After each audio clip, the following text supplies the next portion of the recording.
चलिए हम लोग देखेंगे class 10th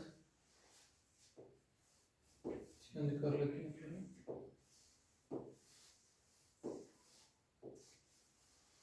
class 10th Bihar board 2024 exam के लिए सब्जेक्ट भौतिकी यानी कि फिजिक्स है। इसमें हम लोग देखेंगे महत्वपूर्ण बिंदु ऑब्जेक्टिव के लिए। ऑब्जेक्टिव के लिए हम लोग देखेंगे फर्स्ट चैप्टर है प्रकाश परावर्तन तथा अपवर्तन। परावर्तन तथा अपवर्तन। इसमें दिया हुआ प्रकाश विकिरण ऊर्जा का एक रूप है। प्रकाश जो है विकिरण ऊर्जा का एक क्या है रूप है, जिसके कारण दृष्टि की संवेदना होती है। दृष्टि मतलब जिसको हम लोग देखते हैं। नेक्स्ट है पॉइंट, प्रकाश दृष्टि की संवेदना के साथ साथ संचार के साधन भी प्रदान करता है। संचार के साधन को क्या करता है, प्रदान करता है। यानी कि हम लोग क्या करते हैं, प्रकाश के माध्यम से कोई चीज को देख पाते हैं। नेक्स्ट है प्रकाश विद्युत चुंबकीय तरंगे अर्थात इसको बोल सकते हैं यांत्रिक तरंगे हैं। क्या है जी, यांत्रिक तरंगे हैं, जिनके संचरण के लिए किसी द्रव्यात्मक माध्यम की आवश्यकता नहीं होती। किसी द्रव्यात्मक माध्यम की आवश्यकता इसमें नहीं होती है। ये हम लोग इसके में प्रकाश के बारे में देख रहे हैं। नेक्स्ट पेज में देखते हैं। नेक्स्ट है प्रकाश की चाल। प्रकाश की चाल भिन्न भिन्न माध्यमों में भिन्न भिन्न होती है। यानी कहता है प्रकाश की चाल भिन्न भिन्न माध्यम में भिन्न भिन्न होती है। यानी कि अलग अलग माध्यम में अलग अलग प्रकाश की चाल भिन्न भिन्न माध्यमों में, यानी कि भिन्न भिन्न माध्यम में अलग अलग होती है। नेक्स्ट कहता निर्वात में प्रकाश की चाल लगभग, इसको याद कर लेना, 3×10⁸ मीटर पर सेकेंड है। क्या है जी, निर्वात में प्रकाश की चाल लगभग कितना, 3×10⁸ मीटर पर सेकेंड है। अब देखो कहता है प्रकाश तरंगे एक बिंदु से दूसरे बिंदु तक उन्हें जोड़ने, क्या करने, जोड़ने दो बार लिखा गया ना जी, जोड़ने वाले सरल रेखीय पथ में गमन करती है। जोड़ने वाले सरल रेखीय पथ में क्या करती है, गमन करती है, यानी कि जाती है, जिन्हें प्रकाश किरण कहते हैं। जिन्हें हम क्या कहेंगे, प्रकाश किरण।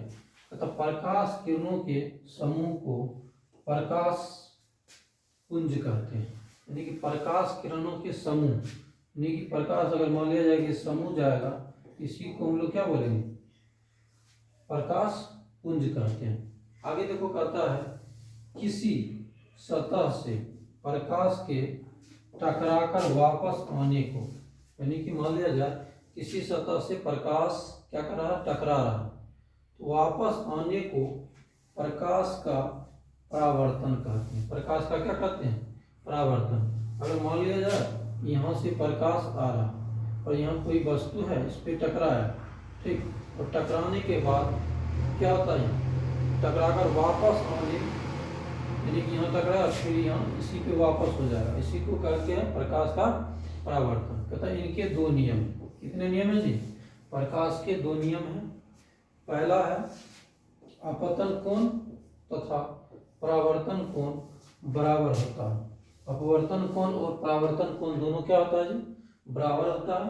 नेक्स्ट है अपतित किरण अपतन बिंदु पर अभिलंब, क्या जी, अभिलंब तथा परावर्तित किरण एक ही तल में होते हैं।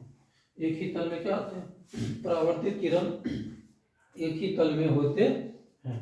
नेक्स्ट पेज हम लोग देखेंगे। नेक्स्ट पेज में है प्रकाश के पथ में, प्रकाश के पथ में परिवर्तन को प्रकाश का अपवर्तन कहते हैं। क्या कहते हैं?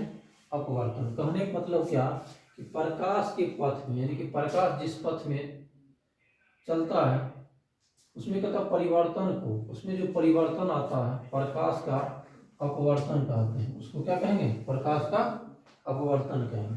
अब देखो कहता अपवर्तन के नियम, परावर्तन के भी नियम हम लोग देखना पड़ता है और अपवर्तन के नियम। तो अपवर्तन के नियम क्या कहता? अपतित किरण, अपवर्तित किरण तथा दोनों माध्यमों को अलग करने वाले पृष्ठ के आपतन बिंदु पर अभिलंब, क्या जी? अभिलंब सभी एक ही तल में होते हैं। सभी क्या होते हैं? एक ही तल में। अगला आपतन कोण की जगह, आपतन कोण की जगह sin i तथा अपवर्तन कोण की जगह sin r का अनुपात स्थिर होता है। क्या होता है जी? स्थिर होता है। अब देखो स्नेल के अपवर्तन का नियम, इसको देख लेना बढ़िया से। स्नेल के अपवर्तन का नियम क्या होता है? sin i बटे sin r बराबर μ2 हो जाएगा, जहाँ μ2 क्या है? स्थिरांक है। क्या जी? स्थिरांक है। नेक्स्ट पेज में हम लोग देखेंगे क्या? नेक्स्ट पेज में देखते हैं हम लोग वास्तविक प्रतिबिंब। देखो पूछता ऑब्जेक्टिव में वास्तविक प्रतिबिंब को पर्दे पर प्राप्त किया जा सकता है। वास्तविक प्रतिबिंब को हम लोग पर्दे पर प्राप्त कर सकते हैं, और यहाँ का आभासी प्रतिबिंब को पर्दे पर प्राप्त नहीं किया जा सकता, ठीक ना? आभासी प्रतिबिंब को हम लोग पर्दे पर प्राप्त नहीं कर सकते हैं। और दर्पण सूत्र देखो सारा इंपॉर्टेंट है। दर्पण सूत्र क्या होता है? 1/f बराबर 1/v प्लस 1/u। दर्पण सूत्र याद कर लेना बढ़िया से। क्या होता है? 1/f बराबर 1/v प्लस 1/u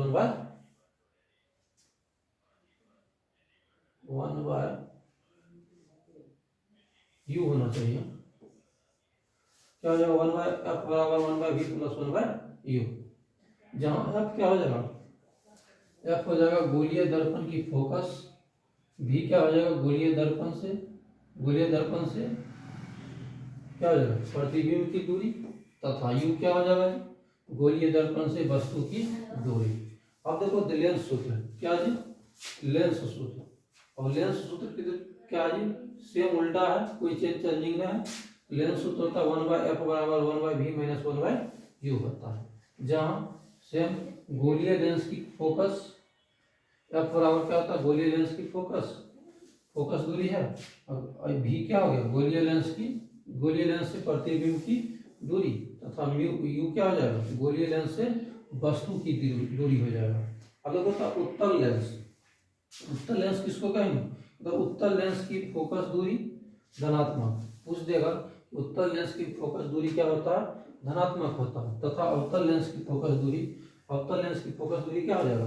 अवतल लेंस की फोकस दूरी ऋणात्मक हो जाएगा। अवतल लेंस की फोकस दूरी क्या हो जाएगा? ऋणात्मक। तो ये सारे पॉइंट हम लोग देख रहे हैं क्या? ऑब्जेक्टिव व्यू से देख रहे हैं। इसमें से हम लोग को ऑब्जेक्टिव पूछता है, तो इस तरह से हम लोग चैप्टर वाइज करके पढ़ेंगे तो कहीं से हमको ऑब्जेक्टिव छूटने का चांस नहीं बनता है। चलिए आगे देखते हैं। उत्तल दर्पण की फोकस दूरी धनात्मक। उत्तल दर्पण की फोकस दूरी क्या हो जाएगा जी? धनात्मक, तथा अवतल दर्पण की फोकस दूरी ऋणात्मक होती है। क्या होती है जी? ऋणात्मक होती है। आगे देखते हैं रैखिक आवर्धन। रैखिक आवर्धन प्रतिबिंब के आकार h डैश या I तथा वस्तु के आकार h या O का अनुपात होता है। अनुपात मतलब होता है बट्टा, ठीक ना? आवर्धन देखो कहता है आवर्धन बराबर होता है m बराबर h डैश बटे h या I बटे 0। इसको याद कर लेना। मतलब गोलीय दर्पण के लिए आवर्धन क्या होगा? m बराबर माइनस v/u हो जाएगा। और जबकि गोलीय लेंस के लिए क्या हो जाएगा आवर्धन? m बराबर v/u। यानी कि गोलीय दर्पण के लिए m बराबर माइनस v/u हो जाएगा, और जबकि गोलीय लेंस के लिए आवर्धन क्या हो जाएगा? m बराबर v/u हो जाएगा। कोई दिक्कत? आगे देखते हैं हम लोग नेक्स्ट पेज में देखते हैं अपवर्तनांक म्यू बराबर होता है निर्वात में प्रकाश की चाल c बटे माध्यम में प्रकाश की चाल v। ये सब न्यूमेरिकल बनाने में बहुत काम आता है। आगे देखते हैं हम लोग किसी लेंस की क्षमता या शक्ति P उसकी उसकी मीटर में, इसमें जी मीटर में व्यक्त की गई फोकस दूरी क्या F का व्युत्क्रम होती है। व्युत्क्रम मतलब होता है उल्टा होती है। अब देखो P बराबर 1/FM या 100/F F इंटू CM हो जाएगा, यानी कि 100 कर दिया, यानी कि मीटर को क्या कर दिया यहाँ सेंटीमीटर में चेंज कर दिया। अब कहता लेंस की शक्ति या क्षमता का ऐसा मात्रक हो जाएगा डायोप्टर। ये बहुत प्रचलित है, खुद देगा लेंस की शक्ति या क्षमता का ऐसा मात्रक क्या हो जाएगा जी डायोप्टर हो जाएगा। आगे देखते हैं उत्तर लेंस, बहुत इजी है, चैप्टर में बताया हुआ है बढ़िया से। कहता यह लेंस किनारों की अपेक्षा बीच में मोटा होता है, यानी कि किनारों की अपेक्षा बीच में मोटा होता है। किनारा इसका पतला रहेगा मान लिया जाए, और बीच में क्या होगा मोटा रहेगा। और उत्तल लेंस में क्या होता है, यह लेंस किनारों की अपेक्षा बीच में पतला होता है, यानी कि किनारा इसका मोटा रहेगा और दोनों साइड क्या रहेगा बीच में ये पतला रहेगा। ठीक, अब देखो कहता है लेंसों की क्षमता क्रमशः क्या होता है P1 P2 P3 है। कुल क्षमता P बराबर हो जाएगा P1 + P2 + P3। कुल क्षमता हमको निकालने के लिए कहेगा P1 + P2 + P3 का सूत्र लगा देंगे, निकल जाएगा। या इसको F 1/F बराबर 1/F बराबर क्या हो जाएगा 1/F1 + 1/F2 + 1/F3 हो जाएगा। कोई दिक्कत। नेक्स्ट पेज चलिए, तो इतना हम लोग देखें क्या, ये सब इम्पोर्टेंट पॉइंट्स देखें। तो ये सब जानकारी हम लोगों को मेन बिंदु ये सब ऑब्जेक्टिव के लिए है। आप लोग इस तरह से तैयार कीजिएगा तो हम लोगों को कभी भी ऑब्जेक्टिव नहीं छूट सकता है। ये तो हम लोग बिल्कुल शॉर्ट करके बताए हैं आप लोगों को, फुल डिटेल्स चैप्टर में बता चुके हैं हम लोग, ठीक ना। ऑफलाइन बताए हैं, इसे ऑनलाइन नहीं बताए हैं, तो अभी टाइम बहुत कम है, इसलिए हम आप लोगों को कोशिश करेंगे कि ऑब्जेक्टिव के लिए ऑल सब्जेक्ट में मेन पॉइंट आप लोगों को बताएं, जिससे ऑब्जेक्टिव छूटे ना। हिंदी का फुल तीनों हिंदी का हम लोग विश्लेषण कर दिए हैं, आप हमारे यूट्यूब चैनल पे आके देख सकते हैं। उस वीडियो को देखने से आपको हिंदी में एक भी ऑब्जेक्टिव छूटने का चांस नहीं बनता। उसी तरह साइंस का चालू किए हैं, फिजिक्स चैप्टर का फर्स्ट चैप्टर कंप्लीट हो गया है। नेक्स्ट चैप्टर हम लोग अब नेक्स्ट डे देखेंगे। तो आज के लिए इतना ही, thank you, best of luck. इसको आप लोग देखिए और बिहार बोर्ड में अच्छा रिजल्ट लाइए। अधिक से अधिक से वीडियो को लाइक कीजिए, सब्सक्राइब कीजिए और शेयर कीजिए, जिससे सभी बच्चे को इस वीडियो से फायदा मिल सके। थैंक यू, धन्यवाद।